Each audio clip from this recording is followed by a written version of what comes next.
Comme notre frère Franklin vient de le rappeler à l'instant, nous venons de nous rappeler une œuvre de réconciliation que Jésus a fait pour nous, par amour, par justice et par amour. On peut remercier Dieu vraiment du fond du cœur, et cette gratitude est une vraie bénédiction dans chacune de nos vies. Si on démarre chacune de nos journées en disant merci pour ce que le Seigneur a fait pour nous, qui nous a réconciliés, qu'on peut l'appeler Papa, les choses changeraient vraiment. Si chaque jour nous pouvions vivre comme ça, en se rappelant qu'il est notre Père dès le début du matin dans la prière. Je vous ai souvent parlé de ce tableau en fait. J'ai fait souvent référence à cette poire et à cet œuf. Je voulais vous le montrer aujourd'hui parce que nous sommes dans une série de messages à propos du pardon. Et nous avons vu plusieurs choses. Je vais faire un petit résumé de ce qu'on a vu précédemment. Mais je voulais vous montrer ce tableau qui m'a profondément touché. En fait, il est suspendu dans la cuisine d'un couple que certains de vous connaissent, David et Sopicha. Et à chaque fois que nous étions invités et que nous prions ensemble, j'étais en contemplation devant ça. Alors ça vous semble peut-être pas très beau. Ça vous semble un petit peu raté, peut-être un peu déséquilibré, peut-être pas très agréable au regard. On voit que cet œuf est brisé. Il est brisé en dessous, il est brisé au milieu. On voit qu'il a perdu son intégrité. Ce qui est à l'intérieur est peut-être plus bon à manger. On voit que cette poire a fait son temps. Elle a flétri. On voit qu'elle est abîmée ici. Sa feuille a séché. Elle n'est pas toute neuve. Il reste certainement quelque chose à l'intérieur. On ne sait pas. Et l'un repose sur l'autre, les deux se tiennent. Et je ne sais pas pour vous, mais quand vous regardez cette image, ça me fait penser à nos relations. Moi, ça me fait penser d'abord au couple, mais ça peut être appliqué à n'importe quelle autre relation. On est brisé, on est abîmé par la vie. Il y a des choses en nous qui ont été corrompues par le temps, par la déception. Et quand on se voit réellement, en fait, on se voit réellement comme ça. Et c'est ça que le Seigneur vient prendre et renouveler. C'est ça qu'il vient régénérer. C'est là qu'il vient redonner la vie. Ce que vous voyez là, dans le naturel, ça va périr. Mais quand ce couple qui est brisé, qui sait qu'il est flétri, qu'il est abîmé, vient au Seigneur, et qu'il reconnaît ses faiblesses, qui se voit dans un miroir. D'ailleurs, très souvent, l'un et l'autre, dans une relation, on est le miroir l'un de l'autre. Donc on voit que des choses qui ne sont pas très très belles. Et un miroir, comme on le dit, qui déforme, puisque c'est un miroir qui vient refléter en même temps les problèmes de l'un sur l'autre. C'est ça que le Seigneur vient prendre. Le pardon est relationnel. Le pardon que le Seigneur a donné, il n'est pas juste pour toute son Église, il est aussi individuel, il est pour chacun d'entre nous. Et quand on démarre de ce constat de savoir qu'on est pécheur, qu'on a raté notre cible, de savoir qu'on est imparfait, on peut se dire, on est peut-être brisé, mais on est brisé ensemble.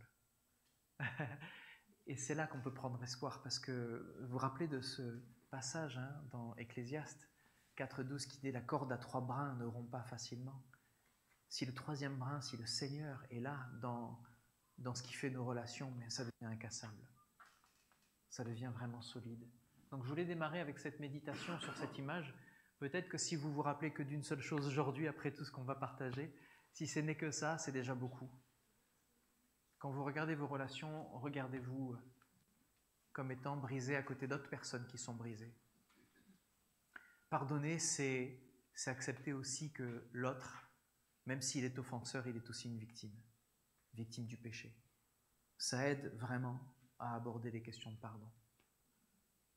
Aujourd'hui, nous allons parler de la colère, du processus de colère. On va voir que dans la Bible, il y a beaucoup d'exemples qui nous parlent de la colère des hommes. Et Jacques, au chapitre 1, verset 20, nous dit « Car ce n'est pas la colère qu'un homme accomplit,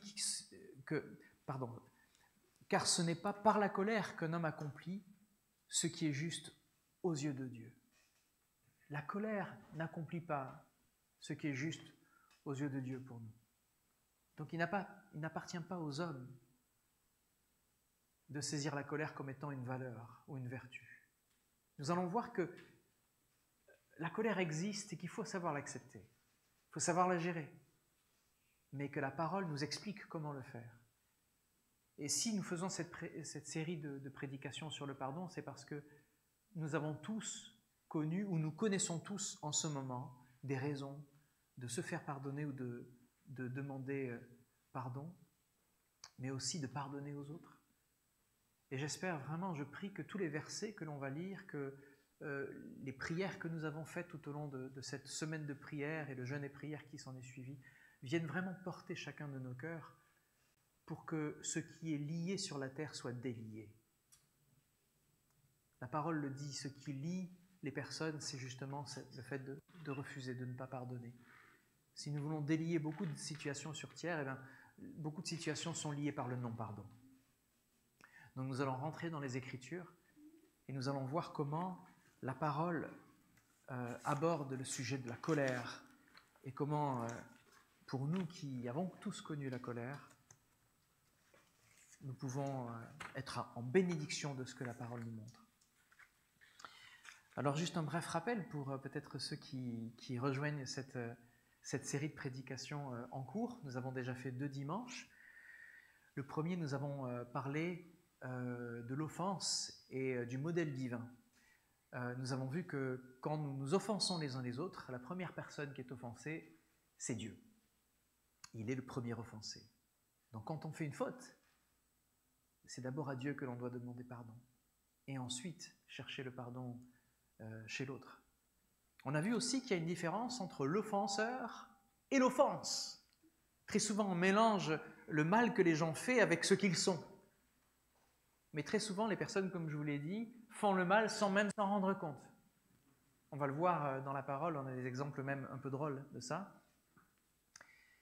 Et nous avons vu ensuite, et ça c'est très important, que le pardon, c'est un acte d'amour d'abord, et de justice. Dieu nous a pardonné par amour, pas parce qu'on le méritait. Qui d'entre nous a mérité le pardon de Dieu? Personne ne peut dire oui. Si vous vous dites oui, on va en discuter, on va faire un faux compris ensemble après. Mais nous avons vu aussi qu'il existe un modèle divin du pardon et qu'il nous appartient à nous chrétiens évangéliques de lire la parole, de se saisir de ce modèle et de le vivre. Et nous l'avons vu que c'est au centre de la parole que Jésus nous donne quand il nous apprend le Notre Père, il nous apprend à prier et il nous explique que nous devons pardonner nos offenses, pardonner les offenses des autres. Comme nous pardonnons à ceux qui nous ont offensés, on demande à Dieu de nous pardonner. On voit qu'il y a une mesure. Nous sommes pardonnés à la mesure où nous aurons pardonné les autres. Et enfin, on a vu dernièrement qu'il y a des offenses qui scandalisent, qui mettent les personnes en porte-à-faux dans leur foi, et que ces offenses-là sont particulièrement graves, et que Jésus adresse ce sujet au début de Matthieu 18, en disant que si l'un d'entre nous faisait tomber un petit dans la foi, eh bien, c'était un acte extrêmement grave, passible de mort. Donc il faut discerner les offenses qui viennent scandaliser et de celles qui viennent toucher juste les susceptibilités. Et nous avons vu que très souvent on est offensé, mais simplement aussi parce que on est susceptible. On a tous certaines susceptibilités, il faut savoir, dans ces cas-là, pardonner, mais facilement, rapidement, et c'est surtout sur ce que le Saint-Esprit fait dans nos vies, la patience, la joie, la paix, la bienveillance, la compréhension de l'autre, l'écoute, que ces choses-là vont se régler avec le temps. Donc le sujet de la colère et de la haine est abordé dans la Bible, mais avec une grande profondeur. Les émotions de la colère sont naturelles, et elles sont très souvent déclenchées par une offense. Mais leur gestion, elle est particulière, elle est très importante pour qu'une vie chrétienne soit vraiment alignée avec la volonté de Dieu. Alors on va voir qu'il y a une transition de la douleur. Quand on est blessé, on a mal. Et cette douleur, très souvent, se transforme en passant par la colère, elle va jusqu'à la haine, une colère qui tient. Certains vont dire même que la haine, c'est la colère du lâche, parce que la haine, elle est silencieuse, elle se tarit, elle est au fond, elle grandit, comme un cancer. Alors, il y a un processus. La douleur qui est provoquée par une offense peut se transformer en colère, et progressivement, elle peut aller vers la haine, si la bombe n'est pas désamorcée. Alors cette progression, elle est dangereuse parce qu'elle elle peut conduire à des actions qui sont dévastatrices. Et nous avons vu que la parole parle aussi de la colère. Et Jésus vient dire que la colère, c'est presque similaire à être un meurtrier. Donc Jésus va un cran au-dessus quand il parle de la colère. Et on a des exemples criants. Vous connaissez Ésaü et Jacob. Et vous avez vu combien ces deux frères, en fait, se sont retrouvés dans une situation où l'un haït l'autre à cause de son comportement.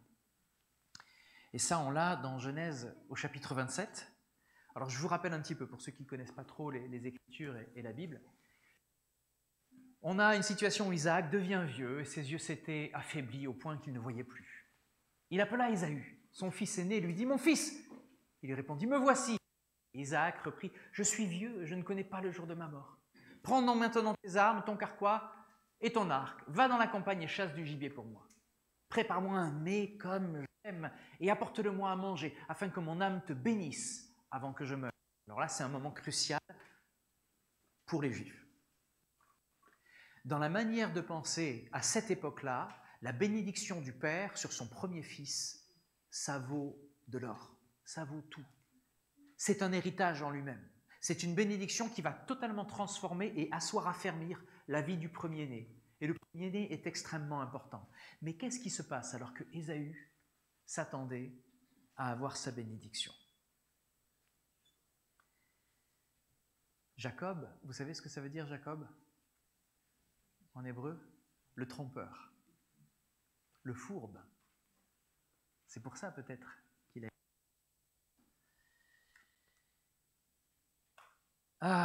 Et au verset 18, ici, on a Jacob qui entre chez son père et qui dit « Mon père !» Juste après ça, celui-ci répondit « Oui, mon fils, qui es-tu » Et Jacob dit à son père « Je suis Ésaü, ton fils aîné. J'ai fait ce que tu m'as demandé. Lève-toi, je te prie, assieds-toi et mange de mon gibier pour me donner ensuite ta bénédiction. » Isaac demanda « Comment as-tu, mon fils, pour trouver aussi vite du gibier ?» Déjà, il sent que ça sent le roussi. Alors, ce n'est pas le gibier, hein, c'est la situation. Et Jacob répondit « C'est l'Éternel, ton Dieu, qui l'a amené sur mon chemin. » Il va loin hein, quand même, hein, Jacob, pour avoir sa bénédiction. Isaac dit à Jacob « Viens un peu plus près, mon fils, que je te touche pour voir si tu es bien mon fils Ésaü. » Alors, il faut savoir qu'ils avaient tous les deux, on va dire, un ADN assez différent. Et Jacob s'approche donc d'Isaac, son père le tâte et le touche. La voix est celle de Jacob, mais les mains sont celles d'Ésaü. Alors, en fait, Jacob,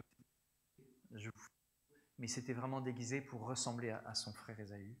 Donc vraiment, il a fait la totale. Là, il a menti jusqu'au bout. Et comme les mains de Jacob étaient couvertes de poils comme celles d'Ésaü, son frère, son père, ne le reconnut pas et lui donna la bénédiction. Mais auparavant, il lui demanda « Es-tu bien mon fils Ésaü ?» Et Jacob lui répondit « Oui. » Alors Isaac lui dit « Serre-moi donc que je mange du produit de la chasse de mon fils pour te donner ensuite ma bénédiction. » Jacob le servit et Isaac mangea. Il lui apportait aussi du vin que son père but. Puis Isaac, son père, lui dit « Approche-toi, viens m'embrasser mon fils. » Jacob s'approcha et l'embrassa. Isaac sentit l'odeur de ses habits, puis il le bénit en ces termes. « Oui, l'odeur de mon fils est comme la senteur d'un champ béni par l'Éternel. Alors que Dieu t'accorde la rosée qui descend du ciel, qu'il rende tes terres fertiles, qu'il te donne avec abondance du froment et du vin, que les nations te soient assujetties, que devant toi des peuples se prosternent, sois le chef de tes frères, que les fils de ta mère s'inclinent devant toi. Maudit soit qui te maudira, béni soit qui te bénira. » Voilà la bénédiction d'Isaac sur Jacob, alors qu'il pensait que c'était Ésaü. Et c'est terrible ce qui se passe après. Lorsqu'Isaac eut fini de bénir Jacob, celui-ci le quitta, et Ésaü, son frère, rentra lors de la chasse. Il lui prépara aussi un bon plat et l'apporta à son père et lui dit « Mon père, lève-toi, je te prie. » Et vous pouvez imaginer la suite. « Mais je suis ton fils aîné, Ésaü. » Alors Isaac, en proie à une vive émotion, se mit à trembler et dit « Qui est donc celui qui a pris du gibier et me l'a apporté ?» Et écoutez, c'est là que ça se passe. C'est là le démarrage de la colère et ensuite de la haine. « J'ai mangé de tout avant que tu ne viennes et je lui ai donné ma bénédiction. Maintenant, il sera béni. » Quand Ésaü entendit les paroles de son père, il poussa un grand cri plein d'amertume. et supplia son père, « Moi aussi, mon père, bénis-moi. » Et Isaac lui répondit, « Ton frère est venu, il t'a extorqué ta bénédiction par ruse. » Et c'est là que Ésaü se dit, voilà, j'ai tout raté. Et au verset 41, on peut lire, Ésaü prit Jacob en haine à cause de la bénédiction qu'il avait reçue de son père. Et il se dit en lui-même, la mort de mon père n'est pas loin, alors je tuerai Jacob, mon frère. Alors tout ça, ça se sait, et donc Jacob doit s'enfuir. Parce qu'il y avait déjà ce plan de meurtre. Il faut dire que Jacob l'aurait bien mérité. Il faut dire que là, il a vraiment cherché à la colère de son frère. Mais on voit qu'il y a une offense qui est telle, alors c'est une offense. Là, il n'est pas tombé dans sa foi, il s'est fait voler carrément un héritage. Combien de familles sont divisées à cause des héritages? Combien de querelles, de haine, ce genre de choses vient créer dans le monde? Toutes les histoires que j'ai entendues d'héritage, de parents qui viennent diviser les frères et les sœurs, c'est l'économie du monde. C'est réellement une économie du monde. Malheureusement, c'est la réalité. Et qu'on le veuille ou non, et même chrétiens, on vit des injustices. Comment est-ce que, vous allez me dire, est-ce que la haine d'Ésaü n'est pas normale, n'est pas naturelle? Je serais à sa place, je pense que je serais exactement dans le même état. Donc il ne faut pas se flageller. Il faut se rendre compte que la colère, et qui peut se transformer en haine, peut être légitime, de notre point de vue. Et il y a plein d'autres histoires qui nous rappellent ce genre de situation. Si on regarde maintenant Amon et Absalom, on a le même genre d'histoire, mais c'est encore pire. Là, il y a un péché sexuel. Alors, Amon et Absalom, ce sont deux fils de David. Et qu'est-ce qui se passe? David a commis un péché absolument énorme avec Bathsheba. Il a fait tuer le mari de Bathsheba pour se saisir de Bathsheba. Il lui a donné un enfant qui, par jugement, a perdu la vie. Et ensuite, il lui a donné une descendance. Et Bathsheba, par la grâce de Dieu, fait partie des ancêtres de Jésus. Donc Dieu fait grâce, toujours, il fait grâce. Mais on se rend compte que ce qu'a vécu le père, un de ses fils va le reproduire, il va pécher sexuellement. Amon fit un grand festin. Alors, je vous raconte ce qui est juste avant cette histoire. On a Absalom, qui est... alors, c'est un des fils de David, et en tant que fils, il a énormément de frères. Et Absalom sait qu'il a une très belle sœur. Amon a vu aussi qu'il avait une très belle sœur. Ce sont des demi-sœurs et des demi-frères, on est d'accord, David était très actif. Et donc toute cette grande famille, il y avait énormément de monde. Le problème, c'est que Tamar était vraiment très belle et Amon était tombé amoureux d'elle, mais pas pour les bonnes raisons. Il n'est pas tombé amoureux de son intellect et de sa personnalité, si vous voyez ce que je veux dire. Et donc Amon se morfond jour et nuit parce qu'il prévoit de saisir sa sœur. Alors il y a des enfants dans la pièce, je n'irai pas plus loin. Mais ce qui se passe, c'est que Amon, à un moment, va ruser et va mettre en place une scène où il va se retrouver tout seul avec sa sœur Tamar et il va lui faire les adultes, vous comprendrez. Et ça, c'est su. David l'a su et Absalom, le frère de Amon, l'a su. Et à partir de ce moment-là, il y a une grande colère, une grande tristesse, dans toute la famille d'ailleurs. Mais à partir de ce moment-là, Absalom a déjà fait un choix. Dès que le moment va pouvoir arriver, je le tue. Pas besoin de réfléchir. Ça ne va pas aller plus loin. Alors il y a un grand festin, comme le roi l'avait commandé. Les frères d'Amon vinrent pour partager le repas et Absalom ordonna à ses serviteurs, prenez garde, quand le cœur d'Amon sera réjoui par le vin, je vous le dirai, frappez Amon et tuez-le. 2 Samuel 13, 1, 32, la haine, la colère s'est transformée en meurtre. C'était une escalade qui était prévisible. Et on a encore le cas qu'on a relaté la semaine dernière avec David et Nabal, toujours dans 1 Samuel, mais là c'est au chapitre 25. Et dans cet endroit-là, on voit que David et toute son armée vient dans une région, et Nabal, c'est quelqu'un qui est très riche. Là, vous avez ça dans 1 Samuel 25, dans les versets 2 à 38. Alors, ça m'a fait un petit peu rire parce que vous allez vous reconnaître dans ce passage. Si on lit 1 Samuel 25, on a Nabal qui est dans cet endroit-là et on a toute l'armée de David qui est dans sa propriété. Sauf que l'armée de David fait fuir tous les voleurs. Donc en fait, c'est pas mal pour Nabal parce que lui, il a énormément de possessions. Sauf que comme il y a toute une armée qui est là, personne n'ose lui voler ses moutons. Donc quelque part, David se dit, on l'a bien béni Nabal. Sauf qu'on a faim maintenant, on va lui demander un petit peu à manger, on va lui demander de nous apporter des choses. Et là, Nabal refuse. Mais je pense que Nabal il n'avait pas la télé. Il n'avait pas la télé, non. Parce que quand on lui dit, écoute, il y a David et son armée qui a faim, ils vont venir, là, ils attendent quelque chose. Il dit, qui est David ? Qui est le fils d'Isaïe ? Alors c'est quand même le roi, hein. Donc Nabal tombe des nues. Il n'avait pas BFM ou je ne sais pas. Il ne savait pas quel était son nouveau président, le pauvre. Je dis ça pour vous réveiller, hein, parce que je vois que c'est difficile. Et en plus, il dit, mais qui est David ? Qui est le fils d'Isaïe ? De nos jours, il y a trop de serviteurs qui s'enfuient de chez leur maître. Et vous croyez que je vais prendre de mon pain, de mon eau et de ma viande et que je vais faire débiter pour mes tondeurs et les donner à des gens venus de je ne sais où ? C'est pas mal, hein ?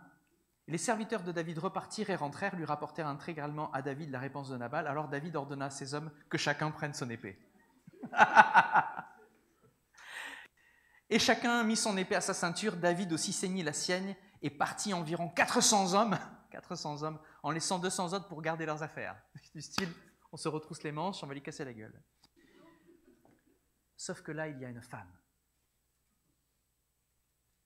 Et encore une femme qui vient sauver son homme. Abigail. Abigail est très intelligente. L'un des serviteurs de Nabal alla informer Abigail de ce qui s'était passé et lui dit « Voici que David a envoyé des messagers depuis le désert pour saluer notre maître. Mais celui-ci les a mal reçus.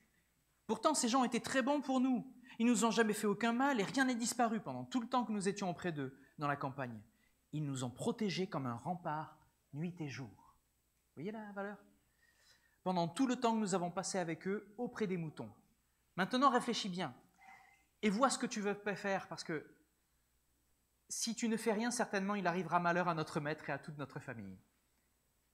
Écoutez bien ce que le serviteur est en train de dire du maître. C'est là que je dis qu'il faut qu'on se reconnaisse. Quant à lui, il a si mauvais caractère qu'on ne peut rien lui dire. Ça fait rire personne, c'est bizarre. Quant à lui, il a si mauvais caractère qu'on ne peut rien lui dire.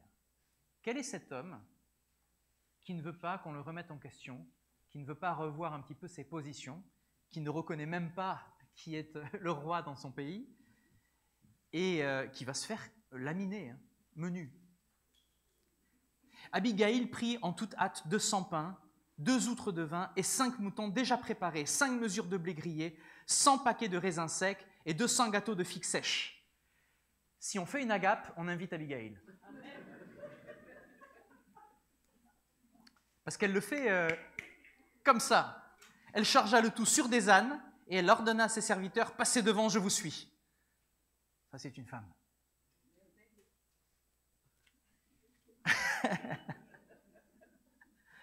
Son mari, Nabal, ne savait rien de tout cela. Installée sur son âne, elle descendait, cachée par la montagne.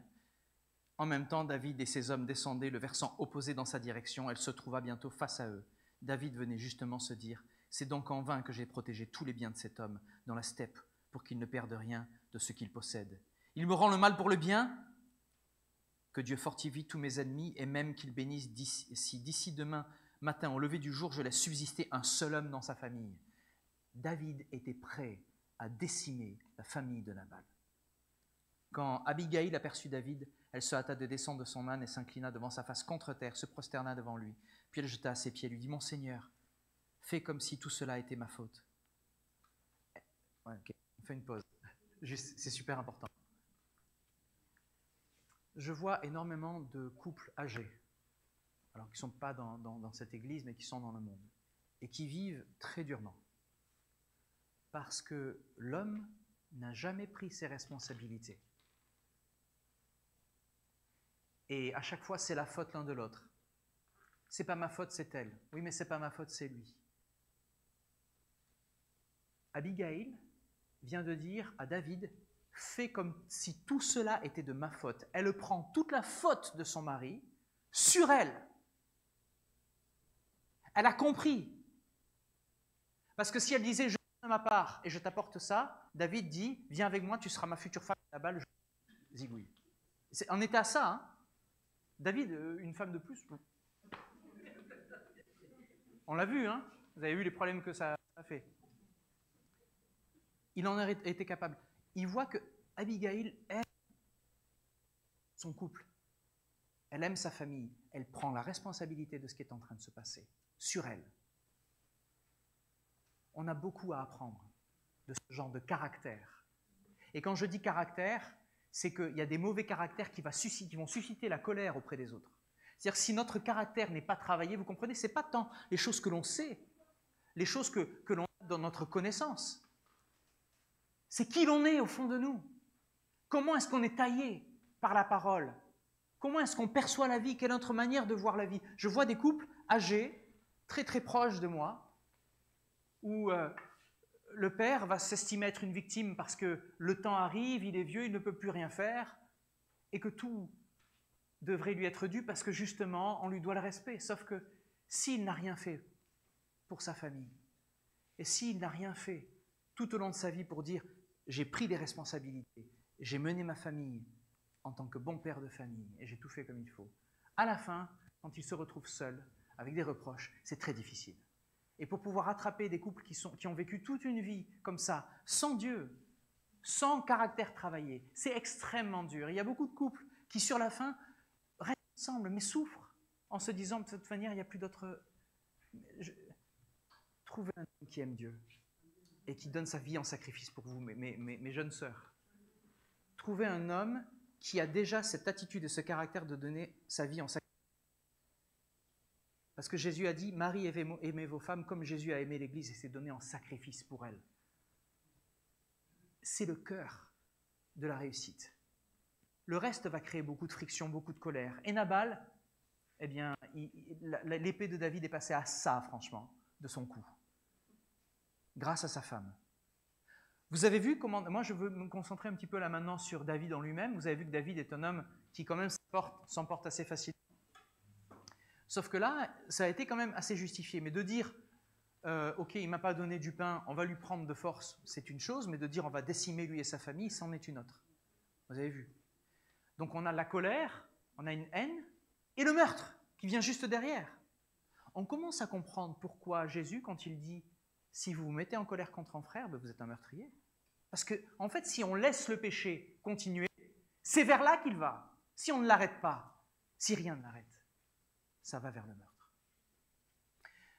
Et on va voir maintenant qu'il y a des degrés de haine. Donc on a vu qu'il y a des exemples hein, dans la Bible de personnes particulièrement connues et qui ont dû gérer le problème de la colère. Et on va voir qu'il y a la haine qui peut être passive. Elle se manifeste par une amertume, comme je viens de l'expliquer, qui est, on appelle ça des fois passif-agressif. Vous savez, c'est quand on est particulièrement incisif et méchant, mais sans le dire vraiment. Et c'est presque en fait l'hypocrisie de la colère. On ne dit pas qu'on est en colère, on ne va pas le dire vraiment, on reste passif, mais on reste dans une certaine agressivité. C'est comme une guerre froide. Et ça vient détruire aussi les relations. Mais si on continue dans ces non-dits, si on ne se dit pas les choses, si on n'en parle pas les uns avec les autres, alors que ce soit dans un couple ou dans une relation, eh bien ça conduit à des actes violents. Ça peut conduire à une violence qui est physique, dans la maison. Et c'est là que 1 Jean 3, verset 15 nous dit « Quiconque haït son frère est un meurtrier ». Vous voyez? Parce que dans la haine, il y a potentiellement le meurtre. Je rappelle, dans la haine, et il peut y avoir des haines sourdes, des guerres froides, il y a potentiellement le meurtre. Je me demande le nombre de couples qui se sont dit si jamais il devait partir maintenant, ou si jamais elle devait repartir maintenant, je serais libre. Je me sentirais plus. C'est terrible. Quand on sait qu'on doit prendre soin de notre prochain, et notre premier prochain, c'est la personne avec qui on vit. Ce n'est pas le kidam qui est dans l'église, c'est d'abord la personne avec qui on est. Donc il y a une certaine passivité qui peut se développer vers quelque chose qui peut devenir physique. Il faut quand même se rendre compte qu'il y a quand même des barrières culturelles et physiques qui viennent joncher tous ces problèmes de colère. Quand il y a une absence de barrières comme la bienveillance ou la distance, eh bien, la colère peut être très très vive. Et c'est pour ça que quand on est tout le temps avec les mêmes personnes, la colère à un moment elle explose forcément. Et elle peut se transformer en haine. Donc Paul avertit, mettez-vous en colère et ne péchez point. C'est quand même rassurant, parce que dans Ephésiens 4, 26, il ne nous dit pas que la colère est mauvaise, il nous dit qu'elle est naturelle. Mettez-vous en colère, ok, mais ne péchez point. Donc n'utilisez pas cette colère pour blesser ou offenser. Je vous donne une image, d'accord? Vous êtes devant le problème. Je vous l'ai déjà donné, mais je vous la redonne, c'est pas grave. Vous êtes avec une autre personne devant un problème, d'accord? Et ce problème vous énerve. Et chacun d'entre vous, vous allez vous mettre à taper chacun de son côté sur le problème. En tapant chacun sur le problème en même temps, on se tape l'un l'autre. Le problème est au milieu, c'est lui qu'il faudrait taper tout seul, qu'on se tape l'un l'autre. Une bonne stratégie à avoir dans ces cas-là, c'est de prendre du recul ensemble, communiquer en tant que couple, s'asseoir, regarder le problème et dire oh, « Ok, on se prend la main, qu'est-ce qu'on fait ?» On a un problème. Dans ton enfance, il y a eu ça et il y a eu ça, tu es blessé. Et tu m'en veux maintenant. Moi, dans mon enfance, j'ai été rejeté, et à chaque fois que tu me parles comme ça, ou à chaque fois que tu tournes les talons, je me sens totalement abandonné, et je t'en veux. Je suis en colère aussi. Et tout en se tenant la main, on a ces problèmes-là. Qu'est-ce qu'on fait? Donc si tu as un caractère comme Nabal, alors attention, une nouvelle expression à EBE, n'est pas le caractère de Nabal. C'est pas mal ça. Toi, tu m'aiguises, hein, tu as le caractère de Nabal. Nouvelle expression, on va construire. Oui, pardon, pour ceux qui ne connaissent pas. Ici, on ne dit pas tu m'énerves, ici, on dit tu m'aiguises. Okay. Pour être correct, on va dire toi, tu m'aiguises. Ça veut dire que ça ne va pas se transformer en colère. Tu m'aiguises pour que je sois de plus en plus, tu vois, tranchant, précis. Je suis raffermi, travaillé. Tu vois? Ah, les amis, si seulement ça pouvait servir à ça, les relations. Mais ça sert à ça dans le royaume. Dans l'économie de Dieu, un problème trouve plusieurs solutions. Dans l'économie du monde, un problème, il faut trouver qui est coupable et on va lui taper dessus. Alors que dans l'économie de Dieu, quand on est face à quelque chose qui semble impossible, Dieu nous dit « Mais c'est normal, je t'ai envoyé faire l'impossible. Je suis avec toi. » Et c'est avec le Seigneur que l'on va aborder ces problèmes et se dire « Écoute, ne soyons pas dans le déni, reconnaissons les trous qui sont dans l'œuf et la pourriture qui est sur le côté de la poire. » Vous étiez là hein, quand j'ai monté l'image, hein, sinon vous allez me prendre pour un fou. Mais cet œuf et cette poire, c'est nous. Et c'est là qu'on doit travailler. Vous comprenez? Le plus tôt on va faire obstacle au travail, à ce qu'il est en train de faire dans la colère, le plus tôt on travaille pour le royaume et pour le Seigneur. Le plus tôt on va le glorifier dans ce que nous allons faire. Donc ici, on se retrouve dans une situation où on a des raisons de se mettre en colère, on a des problèmes. On a l'exemple de différentes cultures dans notre Église. On pourrait très bien... Alors, j'ai un ami qui vivait au Tchad, et la première fois qu'ils invitent un couple pour manger à la maison, alors mon ami vient d'Alsace. Donc en Alsace, en général, quand tu es à l'heure, tu es à l'heure. Vous savez ça? En Alsace, quand tu es à l'heure, tu es à l'heure. Ça veut dire que tu n'es pas avant, tu n'es pas après, tu es vraiment à l'heure. Tu ne vas pas venir n'importe quand. Tu viens au moment où on te dit tu viens. Au Tchad, c'est autre chose. En Afrique, c'est autre chose. Donc, amen. J'ai un ami, Pascal Oumento, me dit « Vous, en France, vous avez l'heure, nous, on a le temps. » Et donc, mes amis alsaciens invitent ce couple tchadiens à venir manger, et donc 2 heures plus tard, le couple arrive. Ils auraient pu mal le prendre. Mais on leur a expliqué que dans la culture, là-bas, on veut vraiment montrer en arrivant plus tard qu'on ne vient pas pour le repas, mais qu'on vient pour les personnes. C'est une preuve de respect.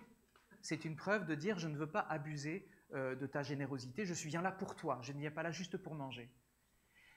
Quand on se comprend les uns les autres, qu'on s'assoit pour discuter, on comprend mieux les choses. Vous comprenez ? C'est toute une histoire de communication, les amis. Sauf qu'avant de communiquer, très souvent, on le prend personnellement, on se met en colère. On ne sait pas ce qu'il y a derrière.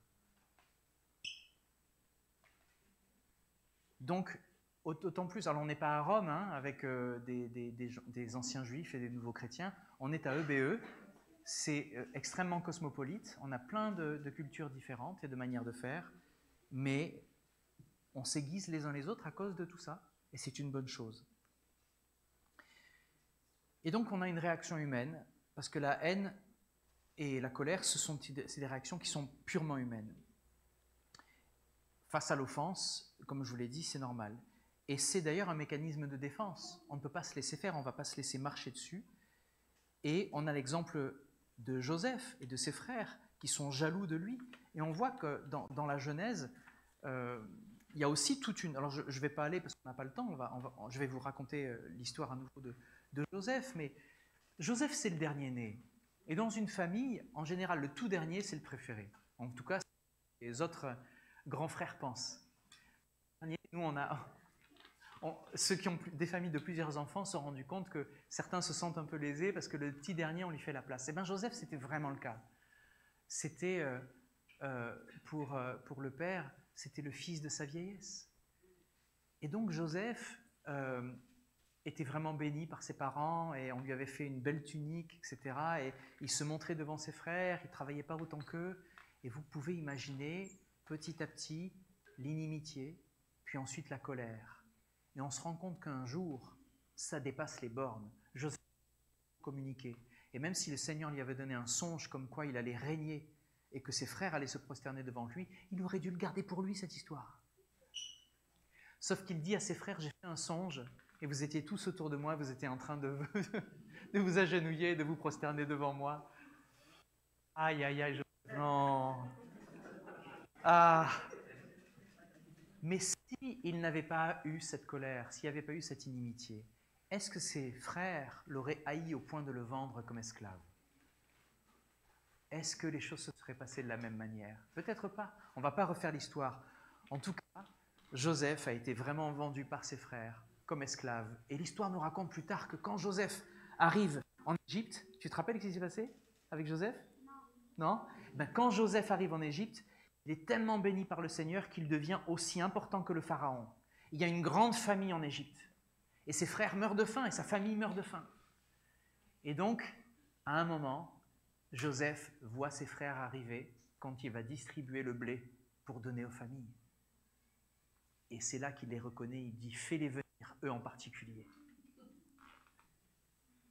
Alors je vous passe l'histoire, on la racontera une autre fois. Mais là, il était important que Joseph sache vivre le pardon. Il a vécu la colère, il a vécu la haine, il a vécu la trahison. Il aurait pu se venger. Alors il leur a fait une blague. Hein. Si vous voulez lire l'histoire avec papa et maman, vous verrez la blague que Joseph a fait à ses frères. C'était assez drôle. Les adultes aussi, si vous n'avez pas lu. Mais Joseph avait compris comment Dieu fonctionnait. Et malgré le fait qu'il était en colère lui aussi, il a choisi le pardon. Et il y a une perspective spirituelle dans tout ça. Toutes ces émotions que nous vivons, il faut les confronter à la lumière de notre foi. C'est pour ça que Jésus, quand il a prié sur la croix, il a dit « Pardonne-leur car ils ne savent pas ce qu'ils font ». J'en reviens à l'image de la pomme, de la poire et de l'œuf. Quand quelqu'un est brisé et qu'il est meurtri, qu'il est blessé, pas forcément par vous, mais par son passé, il va vous faire mal. En anglais, il y a une expression qui dit « hurt people, hurt people ». Ça veut dire les gens à qui on a blessé vont blesser les autres. Et donc, ça montre l'appel au pardon, même dans les situations qui sont injustes. Il y a des situations qui sont injustes. On l'a vu de partout dans la Bible. Et donc il y a la haine dans la Bible, il y a la condamnation et la justification. La Bible mentionne la haine de nombreuses fois, parfois pour la condamner. Dans Matthieu 5, il est écrit que nous ne devons pas haïr, nous ne devons pas nous mettre en colère. Mais de temps en temps, on voit David faire des psaumes de malédiction. Il va faire ce qu'on appelle des imprécations, c'est-à-dire qu'il va parler mal sur ses ennemis. Dans le psaume 139, 21, 22, il est écrit « Éternel, n'aurais-je pas de la haine pour ceux qui te haïssent ?» Mais là, on se rappelle que dans l'Ancien Testament, Dieu dit « Ne haïssez pas, pardonnez ». Donc on voit qu'il y a une justice divine et une justice humaine. La haine humaine, elle est souvent injuste. Elle vient détruire. Tandis que la colère de Dieu, elle est toujours juste. Dans Romains 12, au verset 19, il nous dit « Ne vous vengez point vous-même, bien-aimés, mais laissez agir la colère, car il est écrit « À moi la vengeance, à moi la rétribution, dit le Seigneur. » Donc il y a une justice divine et une justice qui est humaine. Quand on est dans des situations qui sont injustes, très souvent, les chrétiens qui veulent dire « Non, mais nous, on ne veut pas haïr, on ne veut pas blesser, etc. » Oui, mais on t'a fait injustice, tu peux quand même aller à la police et porter plainte. Oui, mais non, parce qu'on est chrétien, on va pas... Attends, il y a des lois qui te... S'il y a des lois, ce n'est pas pour rien. S'il y a une justice dans notre pays, ou une justice relative, mais il y a une justice quand même, d'accord ? Autant s'en servir. Alors, Paul va jusqu'à dire, si vous avez des problèmes entre vous, réglez-les entre vous. Parce que vous allez faire Si on voit que les chrétiens s'écharpent entre eux, qu'est-ce que c'est ? C'est pas beau. Par contre, si même au niveau légal et que les personnes ne veulent rien entendre et ne veulent rien négocier, il y a des lois. Et les lois sont là pour nous protéger. Donc, il ne s'agit pas de se laisser faire, il s'agit quand même de voir qu'il y a une justice qui doit être faite. Il y a une justice des hommes que l'on peut saisir pour pouvoir faire justice. Si jamais on n'a pas pu régler cela à l'amiable, évidemment. Parce qu'on est chrétien, on retousse sur le dos et se dire « Non, non, non, on ne va jamais... Si, la justice devrait être... Ce qui devrait nous mettre en colère, c'est la justice, justement. Quand on voit des injustices, c'est là que le chrétien devrait se dire « Ça, c'est pas juste ».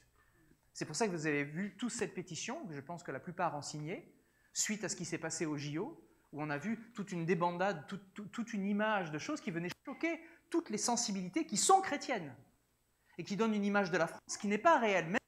Même les athées vont dire « Mais je ne me reconnais pas du tout dans tout ça. Le monde va voir une image qui ne nous ressemble pas. » Et c'est là que les chrétiens se disent « Nous, on ne va pas se taire. » Et ça, c'est beau.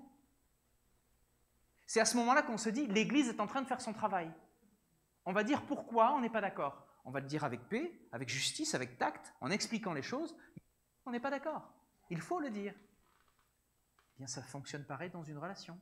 Ça fonctionne pareil. Rien ne nous est dû. Il faut tout gagner à la force de la prière et à la force de nos actions. Rien n'est dû. Ne vous attendez pas en disant « Mais ça m'est dû ». Non, tu te bats pour. En ce sens, tu n'es plus une victime. Si tu dis « ça m'est dû » et t'attends que ça tombe, tu resteras une victime. Rien ne va changer. Et si tu te dis « j'ai droit à ça », j'y vais. Et tu te mets en action, tu deviens quelqu'un de responsable. C'est-à-dire que tu prends tes responsabilités. Ça n'a rien à voir avec la victimisation. Vous voyez, c'est le contraire. Donc dans ces gestions de conflits, dans ces gestions où on doit gérer des problèmes, des situations, des querelles, prendre tes responsabilités et aller vers l'action va casser le processus de querelle, de haine, etc. Parce qu'on va chercher des solutions. Vous comprenez ? Plutôt que de laisser faire. Donc il y a une justice divine et une justice humaine. Romains 12, 19 nous dit « Ne vous vengez pas vous-même, bien-aimés. » D'accord ? C'est au Seigneur qu'appartient la rétribution. Et si on va regarder la colère et la haine de Dieu, par contre, il y a une colère divine, c'est une réaction qui est contre l'injustice et qui est contre le péché. Elle est pure, elle est motivée par l'amour et la justice, et non par la malveillance. Dieu n'est pas malveillant quand il vient faire un jugement. La colère de Dieu se révèle du ciel contre toute impiété et toute injustice des hommes. Ça, c'est aussi Romains, Paul qui nous le rappelle dans Romains. Et il y a une expression de cette colère divine. Dans l'Ancien Testament, la colère de Dieu, c'est souvent lié à une punition des pécheurs. Par exemple, dans Ézéchiel 25, il dit « J'exercerai sur eux de grandes vengeances, des châtiments de ma colère, et ils sauront que je suis l'Éternel, quand j'exercerai ma vengeance sur eux. » Mais pourquoi est-ce que Dieu est juste alors qu'il peut se mettre en colère? Parce qu'il a été patient, parce qu'il a prévenu, parce qu'il a rappelé par ses prophètes plusieurs fois, regardez, ne vous égarez pas, ne faites pas des injustices, prenez soin de la veuve, prenez soin des plus petits, prenez soin des orphelins, sinon je serai sur vous. Si vous prenez soin des plus petits, il a dit, je serai votre arrière-garde. Votre arrière-garde, ça veut dire que vous n'avez pas besoin de regarder derrière ce qui va vous tomber dessus. C'est Dieu qui s'en occupe. C'est magnifique. Hier soir, EBE a fait des maraudes, à nouveau. Et merci à ceux qui sont allés dans les rues, qui ont distribué à manger, qui ont fait des rencontres, qui ont pris des numéros de téléphone, qui construisent des relations. C'est le travail de l'Église. Une Église qui vit et qui est en bonne santé. C'est ce que Jacques va appeler la vraie religion. Le fait d'aider ceux qui n'ont rien. Et Dieu nous dit que si on s'occupe d'eux, Dieu est notre arrière-garde. Et donc, vous remarquerez qu'à chaque fois que Israël n'a pas pris soin de ses plus petits, n'a pas pris soin des gens qui étaient faibles et que personne ne défendait, le jugement de Dieu est tombé sur eux, systématiquement. Donc la colère de Dieu est juste, elle est bonne. Donc ce sont ces expressions de colère. Et ça peut être une réaction injuste qui est dénuée d'amour pour nous qui sommes humains. C'est là qu'il faut qu'on soit lucide, et c'est pour ça que je vous ai montré cette photo au début. La Bible nous enseigne qu'on doit être conscient de notre propre péché et qu'on doit éviter de nourrir cette haine en réponse aux offenses. David lui-même a prié « Sonde-moi, ô Dieu, et connais mon cœur. Éprouve-moi. » Alors là, c'est « Connais mes pensées. Regarde si je suis sur une mauvaise voie et conduis-moi sur la voie de l'éternité. » Ça, c'est le psaume 139. On voit que David sait très bien que lui-même, il ne peut pas se sonder. Demandons à Dieu de nous connaître nous-mêmes. David, dans sa prière, demande à Dieu de sonder son cœur pour éviter que la haine vienne prendre racine. Et cet appel, c'est une introspection, c'est souvent ce qu'on fait d'ailleurs même avant de prendre la Sainte Seine, c'est une introspection qui est spirituelle, eh bien elle est nécessaire pour éviter que notre colère se transforme en haine. Alors je terminerai en disant qu'il y a une attitude qui est conforme au plan divin, il y a à nouveau un modèle divin. Il s'agit activement, proactivement, comme je vous l'ai dit, de pardonner et de prier pour nos ennemis. La colère et la haine doivent toujours être subordonnées au désir de pardonner. Dès qu'on a une colère, dès qu'on a une haine, notre réflexe devrait être de prier. Jésus nous appelle en nous disant « Aimez vos ennemis, priez pour ceux qui vous offensent » en Matthieu 5, 44. « Mais moi je vous dis, aimez vos ennemis, bénissez ceux qui vous maudissent. » Sans le Saint-Esprit, les amis, ce n'est pas possible. Sans les frères et sœurs qui tiennent vos bras dans la prière, ce n'est pas possible.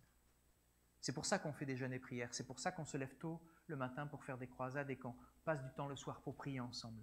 C'est pour arrêter l'œuvre de l'ennemi dans nos vies. C'est dans l'Église, vous savez que les portes de l'enfer ne peuvent pas l'arrêter. Vous savez qu'ensemble, si on prie et qu'on avance devant le Seigneur, rien ne peut nous arrêter. On peut apporter une telle différence que même les lois de notre pays peuvent changer si on s'y met sérieusement. Parce que si notre voix et notre activité au sein de la société reflètent Dieu, Dieu est glorifié et on va reconnaître combien l'Église est présente et qu'elle est pertinente. Vous savez que le monde en a marre de voir ce qu'il voit à la télé, mais ils ne le disent pas, parce que la voix qu'il y a dans les médias, ce n'est pas la voix du peuple, c'est la voix des médias. Donc, juste pour vous rappeler notre responsabilité par rapport à ça. Il ne s'agit pas d'aller lever des bannières dans la rue et puis faire du remue-ménage. Il s'agit, avec humilité et douceur, de toucher une âme à la fois, une vie à la fois. Et ça, c'est les relations. C'est notre caractère qui vient prouver ça. Si on est comme Nabal et qu'on vient nous voir et qu'on ne peut rien nous dire, on ne fera jamais rien.